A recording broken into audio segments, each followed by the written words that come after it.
I don't know what I'm doing right now. I don't know if this is the right sub or even if I should be posting this, but I don't have a clear mind right now and I'm here to ask for some direction. I've been married to my wife for 12 years. We have an amazing 11-year/0 son. Until last night I thought we had a good marriage. I thought I was always really good to her. We have no money problems, no intimacy problems, and I have never taken her for granted. I honestly wake up every morning and thank God she is my wife. Now I don't know what to think. I got a call from my local PD as I was getting off work yesterday. They asked if I could come to the police station as soon as possible. I panicked. I asked if something had happened to my wife or son, but they said not to worry, just get to the station ASAP. When I got there they put me in a room with a table and some chairs. They asked me my name, which I gave, then they started asking all these questions about a guy my wife works with. I haven't seen or spoken to this guy literally since December 2019 at my wife's company Christmas party. The two officers kept asking me things like how long have you known and how did you find out? The only answer I could give was what are you talking about? After about an hour of this I just stopped answering their questions and kept asking where my son and wife were and were they safe. We just kept going around and around until after about 2 hours on and off, because they would periodically leave the room for 15 to 20 minutes then come back and start it all over again like some cheap cop show. The last time they came in the cop handed me a tablet and showed me a video of my wife and the guy from her work having sex. I don't remember much right after that. I just remember screaming what the fist this over and over again. I had a full-blown panic attack right there in the middle of the police station. The police had a paramedic check me out and he said my blood pressure was something like 170/110. He wanted me to go to the hospital but I refused, and said I needed to find my wife and my son. After I calmed down the officers explained that the guy in the video had been having an affair with my wife, and apparently several other women. He had been found that morning in his driveway beaten, raped, and set on fire. He was still alive but in critical condition and they didn't know if he would make it. His wife had given them permission to go through his phone and computer and that's where they found the video of my wife. They asked me where I was that morning and I told them the gym, then work about 10 minutes from my gym. At that point they said I could go, but that I might not want to stay at my house because they didn't know if his affair with my wife could be why he was attacked. They also said my wife wasn't the only person he was having an affair with. That's when I rushed home. My son was staying with our neighbors, so I got him and went home. We packed some clothes, and his laptop for school. I grabbed my gun and we headed to my parents' house 45 minutes away. I still haven't heard from my wife. Her phone is going straight to voicemail. I've called the officer who gave me his card and he said she is at the hospital with the guy she's been cheating with. I am sitting here in bed with my son on one side of me and my .38 on the other. My dad is sleeping in his chair in the living room with a shotgun across his lap, and I've not slept in over 30 hours. I don't even know where to start. Anything would be helpful right now, any advice or ideas. I am in a fog. Comment, the sound of Keck. Well, this is pretty wild, but not uncommon. I believe you know the answer to this one, but it just seems so what the fuck right now. To break it down, wife cheated on you, guy gets beaten up to an inch of his life, police question you, tell you your wife is having affair, you blow up, righteously, frantically call her / want her to answer, hasn't answered you, nor called you at all, is at the hospital with the guy she cheated on you with. What you need to do is, instead of having that .38 in your hand, you need a phone in your hand. Get a divorce lawyer, and have these police officers properly document how she's with the guy she cheated on you with, and to get evidence of that sex tape they made. This will be uncontestable evidence that makes sure she won't get jack shit when you divorce. You'll be glad you did this. This will also help with custody arrangements down the line as well. I know it's a hard to swallow pill, but she doesn't love you. Imagine the love of your life, in the arms of another man who treated many women like his toys. You heard it firsthand of how many women he fucked over. She was worried about his safety over your own. But, I know you're hurting very much, but realize that if this gets really messy, divorce-wise, your kid will literally be shattered beyond belief. It's your duty to bring this horrendous bullshit to a swift end, so she can't raise hell back. I hope you'll get a good night's sleep soon, both for you and your kid. It sounds like you're all he has, besides your parents. Yeah, my parents are up now and my mom has been in to check on us. I think what you said is the best plan. At this point I don't even want to know any more than what I found out yesterday. I'm sick and disgusted by this whole situation. 14 years together down the drain. But I got my son out of it, so it was every bit worth it. Complete_entry, get a fucking lawyer, these cops already like you for a suspect. Practice your fucking right to remain silent, do not even go into the fucking interview room again, they were trying to walk you into a confession here. Update 1, I attempted to post this on Saturday 12/19 but it didn't go through, and I got blocked from reposting because I asked a yes/no question. Anyway, here it is again.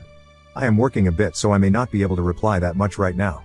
My original post was removed but a lot of people messaged me and asked for an update. I thought I would fill everyone in on what has happened this week, because the replies I got helped me so much. I really feel like I owe this community a big thank you for helping me get my head on straight, and pointed me in the right direction to get everything done as fast as possible. For those people who said my post was fake, my only reply is I wish, from the bottom of my heart, it was. Sometimes the truth is stranger than fiction. For those who said they couldn't find a news story, apparently due to the nature of the attack a lot of information was withheld. Even our local news outlets only reported it as an assault, and it was nothing more than a blurb on our nightly news. For those who implied or directly stated the police wouldn't do that, you are 100% wrong, because they did. I found out from my lawyer that police can literally do or say anything they want, especially if you aren't under arrest, short of direct threats of harm. That includes lying directly to your face, which they did. It turns out my wife wasn't at the hospital with her lover when I contacted the detective. She had been admitted to that hospital's psychiatric facility much earlier in the day, while he was still in surgery. I don't know why they would lie about that, but they did. Needless to say, this situation has caused me to become very suspicious of law enforcement. After I woke up that afternoon, I contacted my uncle's law partner, who is a family friend. He actually came to my parents' house and sat down with me to go over my options. His entire law firm is now representing me, both in the divorce and criminal defense. That day, Sunday, he got me an emergency custody order and a protective order against my wife for me, my son, and my parents. Our court date is in 60 days. The police served her on Monday as she was leaving the psych hospital. According to her brother, who is a close personal friend of mine, she did not take it well. She is staying with her parents for the time being. I still haven't talked to her, and she hasn't made any attempt to speak to me either. Whether that's due to shame, indifference, or the order of protection, I don't know, but I'm glad of it all the same. My wife is not the person I thought she was, and I'm ashamed of myself for not seeing it sooner. I had to tell my son something, so I decided to tell him the truth, age appropriate, and literally the first words out of his mouth was, "Please don't let mommy take me away." I asked him why he would say that, and from what he tells me, my wife has been treating him very badly when I wasn't around, and told him, if he told me, she would take him away and my son would never see me again. She has been emotionally torturing our son, and I was too blind to see it. That wrecked me more than the video, to be honest. I told the lawyer about what my son said, and he used my son's statement and her mental state and commitment to get the emergency custody. I have contacted his school for therapy resources, and he will start therapy after the first of the year. I feel like the worst father to ever walk the face of the earth at this point. As for our families, her parents contacted me Tuesday and asked to come see us. I was still at my parents' at the time, and I told them they could come, but she was not allowed anywhere near us. They agreed. They were so apologetic, and her poor mother didn't stop crying the entire time she was with us. Her father was heartbroken and kept referring to my wife as that girl. They both said they felt like something was going on with her, and they did not raise her to be this way. We hugged and cried before they left, and I told them they will always be a part of our lives no matter what happens with the divorce. After what my son told me, their visit was the hardest part of our whole ordeal. My lawyers have been doing amazing work so far. They found out that the man my wife was sleeping with has a long criminal record. One of the lawyers informed me that when they went to print out the guy's arrest record, the printer ran for 5 minutes straight. From what they could learn, he is currently on parole for drug offenses, and has had gang affiliations in the past. He is still alive but in critical condition, and still may not make it. The firm has an investigator who contacted the coworker who drove my wife to the hospital. The coworker informed them that my wife's affair was an open secret around the office. My lawyers think that's how the police figured out who I was, and who my wife was in the video. There are several photos of last year's Christmas party at her work, and my wife and I are in several of them. That's where I currently am in this whole situation. I am just numb, still lost, and heartbroken. How long does the numbness last, and is there any way to get past this emotional lethargy faster? I mean really numb, like a dream. Everything I've just said has felt like it's happening to someone else. Update 2, sorry for the novel, but I just needed to vent and get this week off my chest. I will start off again by saying, thank you to everyone who replied to both my original post and my update. This sub really did help me so much. If I didn't respond to you directly, I'm sorry, but I got so many messages I can't keep up with them all. First, my son is doing so much better. He started therapy the first week of January and the difference is already noticeable. I asked him if he felt comfortable with me talking to his therapist and he said yes, so I've had a few discussions with her. According to the therapist, my STBX would verbally and emotionally abuse our son whenever they were alone together. He was not allowed to make noise or bother her in any way when he was home. She would leave him alone for hours on end, and even overnight if I was out of town. She would then threaten him with being taken away and never see me again if he told me or anyone else. The therapist said this has made him feel powerless and dependent in a time in his development that she should actually be feeling empowered and self-reliant. So to that end, I have bought him his own phone and helped him memorize family members' phone numbers and as many addresses as are relevant. I've also been teaching him situational awareness, to pay attention to street names and how to read addresses on buildings. We've also role-played how to ask people for help. How he can clearly explain to strangers that he's in trouble, and he doesn't feel safe. I know this may sound silly, but my son can be a bit introverted and shy when he doesn't feel comfortable. Even though we've only been doing this for a few weeks, I can see that it's really building his confidence. Any suggestions on how to continue to build his self-reliance would be really helpful. His safety and well-being is still my number one concern right now. As for myself, I'm doing as good as can be expected. I started therapy around the same time as my son, and although I don't speak to my therapist as much as he does, it has helped to be able to talk through my thoughts and feelings about everything that has happened to us and our family. The numbness is gone, but it was replaced by a white-hot ball of anger in the pit of my stomach whenever I think of my STBX and what she's put our family through. Funny enough, although I hate feeling angry, it's a lot easier to deal with than the numbness.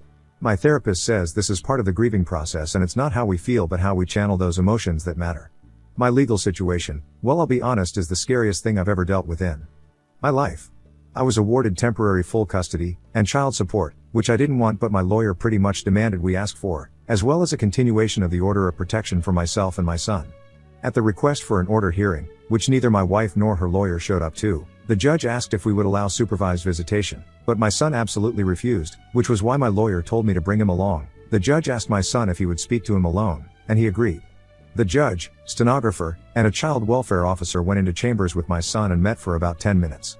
After their meeting, the judge granted the temp orders and ordered therapy and psychological evaluation for my son. Luckily, the therapist he is seeing is somehow involved with, or accredited to work with the court, so he doesn't have to see another therapist. My lawyer said this is a good thing because it means his therapist can give a recommendation for custody. But it still scares the hell out of me that she could get some form of custody after what she put him through. As for the AP, I don't know much. From what my lawyers have gathered, he's alive but still in the hospital. I haven't heard from the police since my initial interview, so nothing new to report there. As for my STBX, I still hadn't seen her since the day I was questioned until Thursday. She has attempted to call me a few times but I haven't answered, and when she called from another number I hung up immediately. I have nothing to say to her, and I don't want to hear anything she has to say to me. Her lawyer requested a preliminary hearing for our court-appointed mediation. She was served the second week of January. She was there with her lawyer, and I know this will sound petty, but even with the mask she looked bad. My STBX was always an attractive and athletic woman. I swear in our wedding photos she looks like a supermodel, but now, well, she's lost so much weight it's disturbing. She looked sick and frail. She didn't even look at me, she just sat with her face down through most of the meeting. Long story short, everything they asked for was ridiculous. They wanted visitation during the divorce proceedings and shared custody after. They want us to drop the ops. She wants to cohabitate until the divorce is finalized. I'm not joking, after all this she wants to live in the same house. It was so insulting that my head throbbed through the whole meeting. But it was all worth it for the big reveal we gave to her lawyer. Her lawyer asked how we should handle discovery for the division of assets, to which my lawyer got this shocked look on his face and said, "What division of assets? Read the prenup." The look on her lawyer's face was priceless. She hadn't told her lawyer about the prenup. My late uncle, who was the founding partner of the law firm I use, wrote that prenup and actually hired her a lawyer to look over it for her before we married. According to my lawyer, it's a thing of beauty because we never mixed finances, per my uncle's instructions. The house we live in was a gift to me from my uncle before we married. All the utilities and insurances are in my name. All the vehicles are registered in the owner's name only. And we never had to sign for any debt for each other. We have one shared savings account that is used for household maintenance and an emergency fund. It has around $8,000 in it, which she has already drained. There is less than $300 in it now. The prenup states that all marital assets and debt are to be divided 50-50 and ownership of all intangible assets and personal debt reverts back to the individual who accrued it. The adultery clause simply states that we agreed that if either party is caught or admits to committing adultery, they lose the right to claim any form of spousal support. There's a lot more to it than this, but my lawyer assures me that trying to break this prenup will be damn near impossible, because it is the most fair prenup he's ever read. But the last thing her lawyer asked for was what has really messed with me. He asked that we postpone the official mediation for 6 months while my STBX attends an inpatient rehabilitation facility for substance abuse. Some people in both my last posts stated that she might have a substance abuse issue, but I didn't even think about it, because I couldn't even fathom that. I talked to my lawyer and he said that we would discuss it and get back with them about our decision on that. Before we left, my STBX spoke, literally for the first time, and asked me to read a letter she had written me. My lawyer gave me the "this could be a snake so be careful" look, and I debated with myself for a moment but decided to take it. When I got home I read it, and now I wish I hadn't. It started off with all those busted cheater platitudes that everyone warned me about. I love you, I love our family, I know I'm mistreated, son, and I hate myself for it, I want us again. But she did explain that after a major surgery she had about 2 years ago, she started abusing her medication. After a while she started buying them from some of the people she worked with, including AP. He became her go-to guy, and when she ran out of money she started sleeping with him to make up the difference. She said she hid this from me because she was afraid I would make her stop, and she couldn't feel right without them anymore. That he meant nothing to her but a fix, and she hates herself for doing what she's done both to herself and to us. Now she says she understands how awful what she's done is and wants to get better for our family, and asks me to at least give her some time to prove she wants this. Let me state, for the record, I will never get back with my wife. Our marriage was over the moment she cheated on me, and abused our son, but damn, where the F was I while all this was going on? I just feel like the most naive, obtuse idiot to ever walk the earth. And furthermore, how should I approach this from here? Am I just throwing her away, or am I still justified in feeling betrayed? I feel like such a failure as a husband and a father right now. I mean, I feel nothing for her but anger and resentment, but is this how you treat someone fighting the demons she's fighting? I'm just lost and feel so hopeless again. Anyway, any advice would be much appreciated here. Comment, Tribunal, so I work with addict every day. Most of them, like your wife, became addicted through medical care. Most of them do not abuse their children. That is unforgivable, and addiction does not explain that. As to the affair, her addiction explains why it occurs but does not excuse it. Lion Tamer 74, what an utterly tragic story in so many directions. That poor kid. Marcelins, I hope he stuck to it and never got back together with her. That poor baby boy. Gooners 1, wait. Why did the cops have a sex video on a tablet ready to show oop? Is that explained later on? Edit, they found it in the guy's electronics and loaded it up to show during questioning? This sounds crazy. Also, anyone reading, FFS asked for a lawyer. Lucy fell, got as far as the lawyer bit and went nope, if a law firm is big enough to have both a family law and a criminal law division, they are too big for the entire firm to be representing a family friend for free. I don't care how good of a friend the dude's uncle is.